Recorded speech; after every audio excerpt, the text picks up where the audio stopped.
have on both sides there. No success. You've tried to resolve some of these problems in your mind, but with little success. Yeah, pretty much. Other than talking to you guys about it on a regular basis, it's very hard for me to I guess, say live with. Which is why I'm glad we have the group now, so everybody can talk there.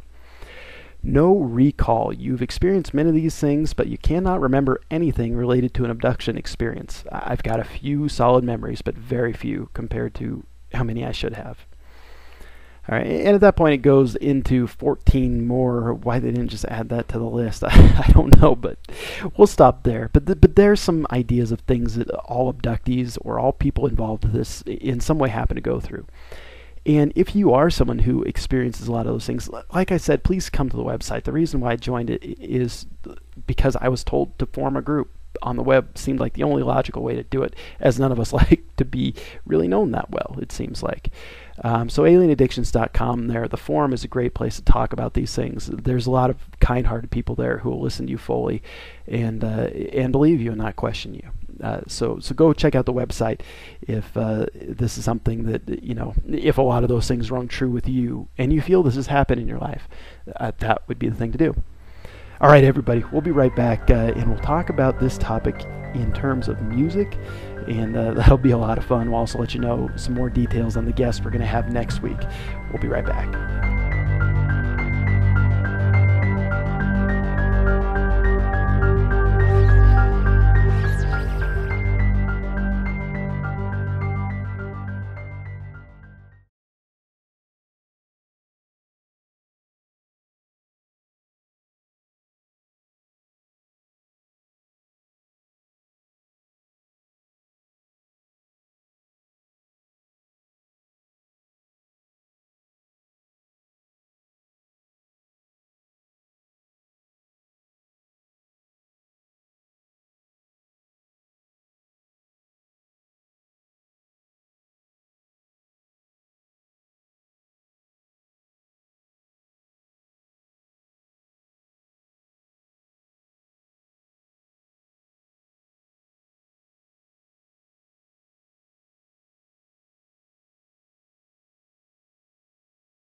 All right, Space Chickens, it's Alienphotog, back with more Alien Addictions on Party 93.4. Thank you very much to everyone for listening tonight. I want you guys to know I really appreciate it before we start on Hour 2 here.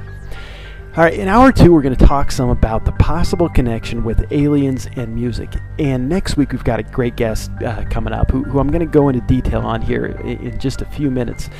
But first, before we go into the subject, I'm going to do the music do a lot of speaking for me this hour, because some of it is pretty freaking obvious if you're listening, and a lot of it you just got to listen to the lyrics. And a way that I suggest to do it, because it's extremely hard to do, is look up the lyrics and just read them through without the music, and then as you're listening to the song, read it with the music. And it's amazing how hard it is to truly understand what they're saying with the background music behind the artist. I want to play a clip of Jimi Hendrix real quick, talking about music in general, back when he was a guest on a late night show, and really listen to what he's saying. Do you hate to be asked what things mean? I realize that you almost have to apologize to ask someone who's considered an artist, as you are, what they mean by something, because you're asking them to reinterpret something they've already done. Do you think music has a meaning? Oh yeah, definitely. It's good to be more spiritual so than anything now.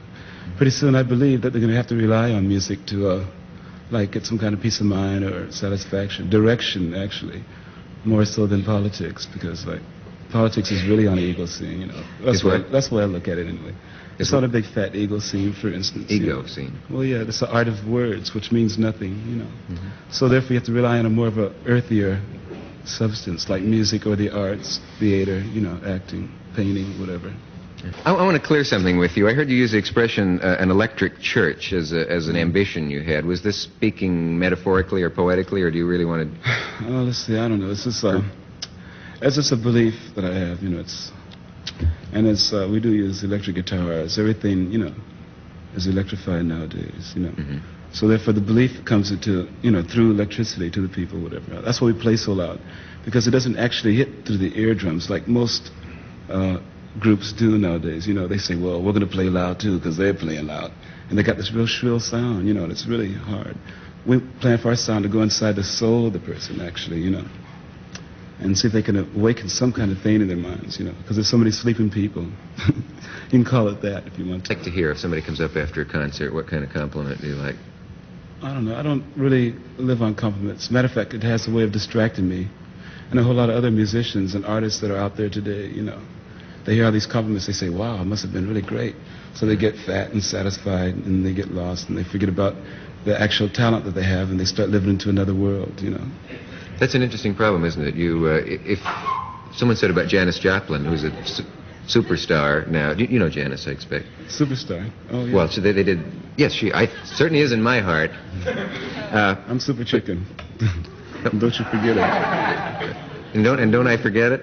Mm. No, I was going to say, the problem of succeeding is a hard one for you. If your bassist, say, is in the blues or something like that, and you suddenly make hundreds of thousands of dollars a year. Someone said it's hard to sing the blues when you're making that kind of money. This assumes that you can't be unhappy and have a lot of money. Yeah, well, sometimes it gets to be really easy to sing the blues when you're supposed to be making all this much money, you know. Because, like, money is getting to be out of hand now, you know. It's, you know, and like musicians, especially young cats, you know, they get a chance to make all this money and they say, wow, this is fantastic. And like I said before, they lose themselves and they forget about the music itself, you know. They forget about their talents. They forget about the other half of them. So therefore, you can sing a whole lot of blues.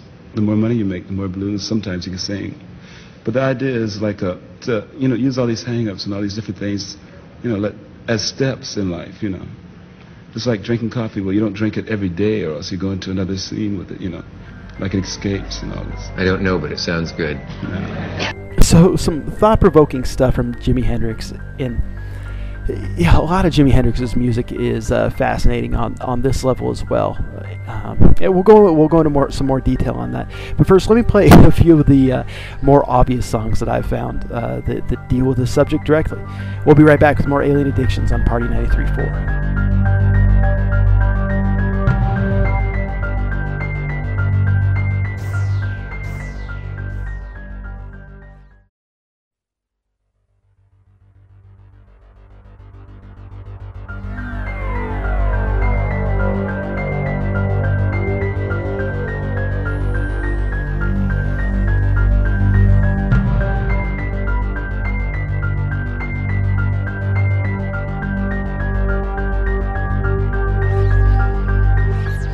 Alright, Space Chickens, we're back. This is your host, Alienphotog, with Alien Addictions. And it's time to reach into the Alienphotog mailbag, which is a fascinating place to go, let me assure you. God knows what you'll find in there. But we're going to answer some questions from the Space Chickens. And I get these actually from our website, alienaddictions.com. I put up a forum thread each week and let people add questions to the thread and ask me general questions about aliens or my experiences, any of that stuff. So if you're wanting to ask a question and have it answered on the show, which really is the most effective way for me to do it at this point, that would be the place to go. I try to get to it every week. All right, our first question from a user named Gus at alienaddictions.com. He says, I've been hearing a lot about different types of aliens, and my question is which ones are intended to help humanity and which ones intend to harm humanity? And this is an interesting question, Gus, and a question that is extraordinarily important in this subject in general. Because I think humans at this point, and even a lot of the alien abductees, have a tendency to label aliens as aliens. And again, let's look back at the root of that word. Alien means not from Earth. Pretty damn broad area, not Earth. You got the rest of the entire universe, which even in three-dimensional terms is enormous.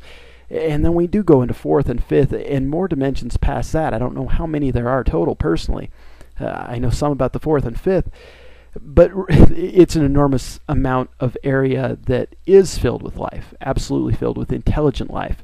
The first thing to point out is apparently all intelligent life was derived from one original being. And we all sort of share the same look. We've adapted to different climates. We've also been genetically